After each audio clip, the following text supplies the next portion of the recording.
Meus amados, a paz do Senhor. Hoje a nossa lição nova do terceiro trimestre de 2019. Este é o canal Esplendor de Ouro. Deixa Deus te usar, me ajude a abençoar outras pessoas. Se inscreva nesse canal, ative o sininho e dá um tapinha no joinha. Assim você vai estar me ajudando a divulgar este vídeo. Que Deus possa então nos abençoar. Esse é o projeto Crescendo em Cristo, crescendo forte no Senhor Jesus, através da sua palavra.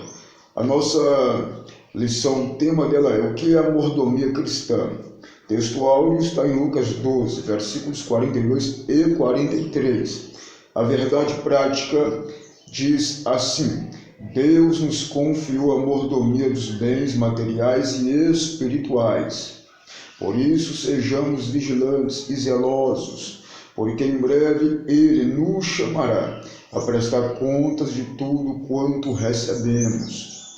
Nossa leitura bíblica em classe está em Lucas 12, do versículo 42 ao 48. Nossos objetivos específicos são três.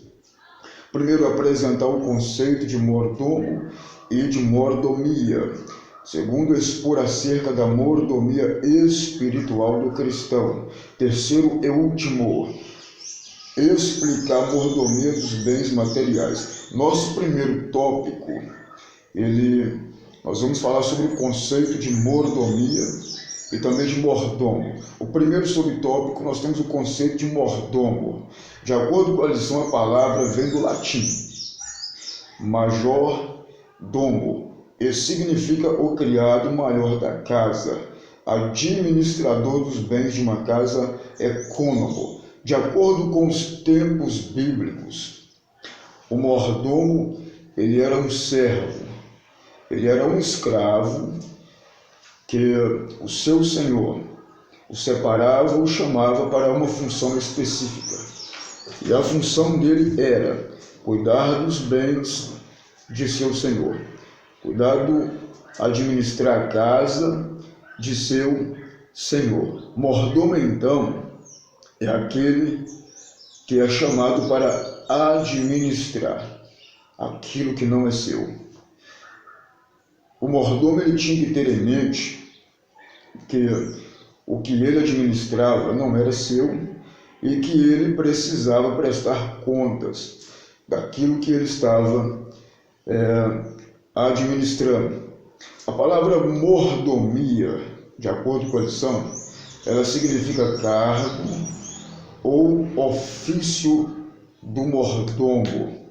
A palavra mordomia significa cargo, uma função específica, uma função separada para aquele ofício. De acordo com Lucas 16, os versículos 2 ao 4, o Senhor, ele conta a parábola do mordomo infiel. E aquele mordomo, ele não executou a sua função como precisava ser executada. Nós precisamos entender uma coisa, que nós somos mordomos do Senhor Jesus. E como mordomos do Senhor Jesus, nós temos que cuidar muito bem daquilo que Ele nos deu, Ele nos deu bens materiais, nos deu família, nos deu casamento, nos deu irmãos, nos deu profissão, nos deu ministério, nos deu bênçãos espirituais. E nós, como bons mordomos, precisamos exercer essa função eficazmente, da forma que agrada ao nosso Senhor. Como mordomos do Senhor Jesus Cristo, nós temos que cuidar bem de nossa vida, nossa família, nosso trabalho, nosso casamento, até porque um dia nós teremos que prestar contas de tudo que nos foi confiado. A Bíblia fala que nós somos mordomos do Senhor, nós somos chamados para esse serviço. Em Cristo Jesus, de acordo com a nossa Bíblia, em Cristo Jesus nós somos mordomos ou seus servos. De acordo com a revista, tudo que fazemos, tudo, precisa ser feito para a glória e honra do nome do Senhor. Avançando um pouco mais, nós vamos para o nosso tópico de número 2. O tópico 2 vai nos falar sobre a mordomia espiritual do cristão. Temos aqui no primeiro subtópico a mordomia do amor cristão e o segundo subtópico a mordomia da fé cristã e a fé como patrimônio espiritual. De acordo com Mateus 22, os versículos 37 e também 39, o Senhor Jesus, ele fala a um jovem que havia 2 grandes mandamentos. O primeiro mandamento era amar o Senhor acima de todas as coisas, de acordo com Deuteronômio 6, versículo 4. Amar o Senhor teu Deus de todo o teu coração. O segundo mandamento era amar o próximo, ao próximo como a ti mesmo. Nós aprendemos através deste versículo, desses 2 grandes mandamentos, que nós precisamos amar. E o amor, ele é o caminho mais perfeito, o caminho mais eficaz é o amor. A Bíblia nos fala do amor de Deus. A linguagem grega nos apresenta pelo menos 4 tipos de amor. O primeiro amor que a linguagem grega nos apresenta é o amor ágape. Esse amor ágape é o amor de Deus. A Bíblia diz em João 3 que o Senhor Deus amou o mundo de tal maneira que deu a Jesus para morrer por nós. Esse é o amor ágape. E esse amor ágape, ele tem origem em Deus. Ele se originou em Deus. Ele emana de Deus para os homens. Todos aqueles que servem a Deus, que têm o Espírito Santo em si, eles têm o amor chamado ágape. E eles amam também o seu Deus. Deus os ama e ele ama o seu Deus. O segundo tipo de amor apresentado pela linguagem grega, e nós temos esse amor na Bíblia Sagrada, é o amor píleo. Esse amor píleo, ele é chamado pela Bíblia, por Paulo, de o amor fraterno, o amor entre irmãos. Aquele amor que nos faz fazer o bem aos irmãos. Paulo, ele fala muito bem sobre esse amor, amor píleo. O outro amor que nós temos, e a Bíblia também fala dele em Efésios 5, é o amor storge, que é o amor familiar. O amor do pai para com o filho, filho para com o pai, esposa para com o esposo, esposo para com a esposa, e etc. Este é o amor píleo, aliás, o amor storge, o amor familiar. O último amor que a Bíblia também nos conta, nós temos episódios desse amor na Bíblia, é chamado de amor eros. Esse amor ele deveria ser exercido entre os cônjuges, que é uma paixão carnal, que é uma atração carnal. Mas nós temos na Bíblia pessoas que se deixaram levar pela atração, pela paixão carnal e fizeram besteiras. Mas para que esses tipos de amores sejam eficazes, é necessário que a pessoa tenha em si o amor de Deus, o amor chamado, o amor ágape. Agora, de acordo com Mateus 22, 37 ao 39, onde Cristo fala dos 2 maiores mandamentos, nós temos lá 3 dimensões do amor ágape, não é dos outros amores, é do amor ágape. Os demais amores, píleo, storge e eros, não têm dimensões. Somente o amor ágape possui 3 dimensões, os demais são tipos de amores.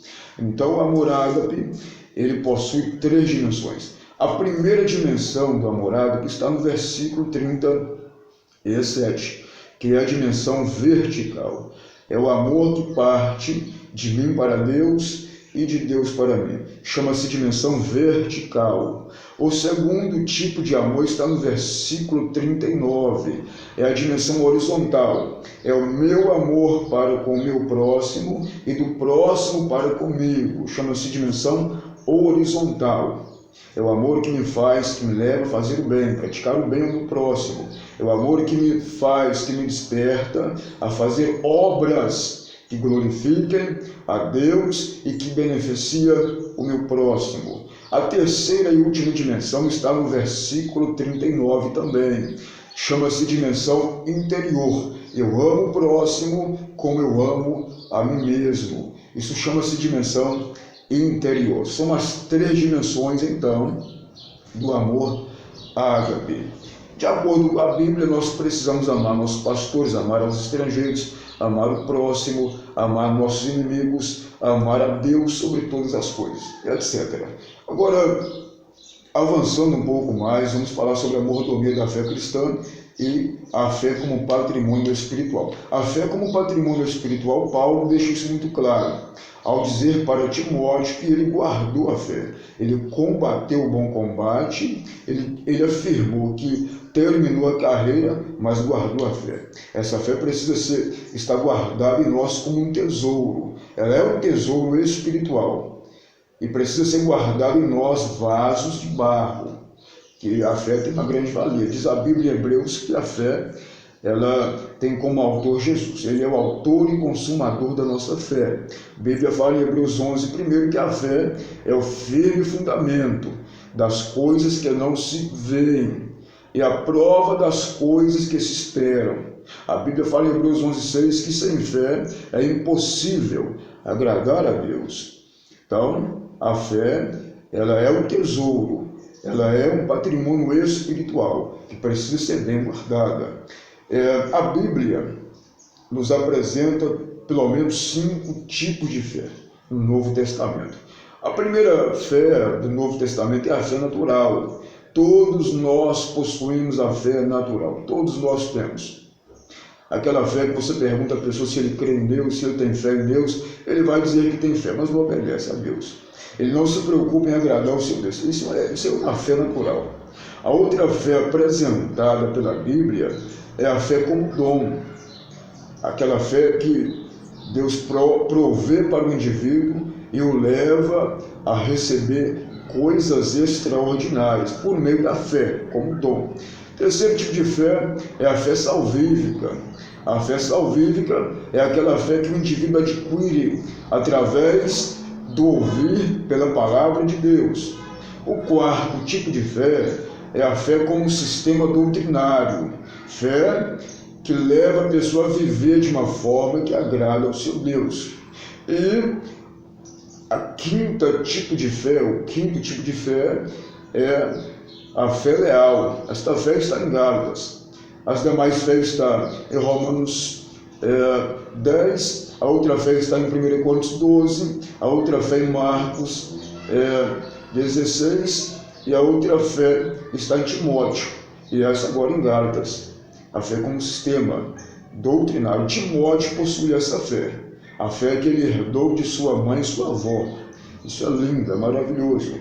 E nós temos então a fé leal, que nos leva a sermos leais ao nosso Deus. Avançando um pouco mais para o nosso terceiro e último ponto, nós temos aqui o cristão e as finanças. O segundo tópico, o cristão e as riquezas. E o terceiro tópico, o cristão e a contribuição para a igreja. Nós precisamos trabalhar para mantermos a nós mesmos, também a nossa família, e se houver mais algum dependente, nosso trabalho vai servir para manter tais pessoas. O trabalho, ele enobrece o homem, e nós precisamos cuidar muito bem de nosso trabalho como bons mordomos do Senhor, principalmente no trabalho da obra de Deus, quando a gente exerce uma função específica no que tange ao reino do Senhor. Mas também o nosso trabalho, onde temos um patrão, temos um chefe, a Bíblia fala que nós precisamos ser obedientes ao nosso patrão como que se estivéssemos sendo obedientes ao próprio Deus. a menos que o nosso patrão ele transgride uma ordenança divina. Nesse caso, nós não podemos lhe ser fiéis. Porém, se ele estiver de acordo com o padrão bíblico e também com a lei do nosso país, nós devemos sim honrar nossos patrões, né? Então, Deus ele odeia a pessoa preguiçosa. Deus não gosta disso. Tá? O nosso segundo subtópico fala sobre o cristão e as riquezas. Não é pecado adquirirmos riquezas. Porém, o dinheiro e as riquezas não podem ser prioridades em nossas vidas. Eu posso ser rico, mas porém Deus precisa ser prioridade em minha vida. A Bíblia fala sobre o homem que preocupa em se enriquecer, preocupa em amar o dinheiro. A Bíblia fala em 1 Timóteo 6,10, Provérbios 28:20, que tais pessoas caem em problemas, caem em muitas provações, caem em ruínas espirituais e acabam esquecendo o seu Deus. É um problema. Na verdade, o dinheiro tem que ter um lugar na nossa vida. Deus, quem sabe o dinheiro em terceiro, quarto, quinto plano. Primeiro Deus, depois família, depois a sua obra, depois amigos, depois dinheiro. Dinheiro não é tudo, porém ajuda, é bom, porém não pode ser o centro de nossas vidas. A Bíblia mostra que a avareza ela é uma idolatria. Jesus associou a avareza a um Deus chamado Mamon. Ele fez uma associação que é a mesma coisa, avareza, Mamon, sem significado, Mamon, avareza. Então, ele falou que nós não podemos servir a dois senhores. Tá bom? O nosso subtópico terceiro e último, o cristão e a contribuição para a igreja. Irmãos, nosso dinheiro, ele precisa, se você quiser usar o seu dinheiro da forma correta, se você quiser aplicar o seu dinheiro da forma correta, da forma que a Bíblia nos fala, você precisa usar o seu dinheiro primeiramente para manter a sua família, cuidar da sua família, que vem em primeiro lugar em sua vida. Segundo, o seu dinheiro precisa ser aplicado na obra de Deus, para o crescimento da obra do Senhor. E como que nós aplicamos o nosso dinheiro na obra do Senhor? Através dos dízimos, através das ofertas alçadas, através dos votos. Tá? Então, é uma forma correta e bíblica de aplicarmos o nosso dinheiro. E por último, o meu dinheiro precisa ser aplicado para atender às necessidades dos irmãos, do nosso próximo, tá? Principalmente em que tange, nós temos aí a obra social e outras coisas mais, onde nós podemos aplicar o nosso dinheiro. Tá aí, meus irmãos, esta é a nossa lição de número 1, a primeira lição do nosso segundo trimestre de 2019. Que Deus possa nos abençoar. Como eu falei no início do vídeo, me ajude a abençoar outras pessoas. Se inscreva nesse canal, ore por esse canal, dá um tapinha no joinha, ajude a divulgar esse vídeo, ative o sininho, assim você estará recebendo os vídeos postados em primeira mão, e assim você estará me abençoando e me ajudando a abençoar outras pessoas. Este é o projeto Crescendo em Cristo, este é o canal Esplendor de Ouro. Que Deus possa nos abençoar de uma forma especial. Um grande abraço a todos, a paz do Senhor e até a próxima aula, se Deus quiser.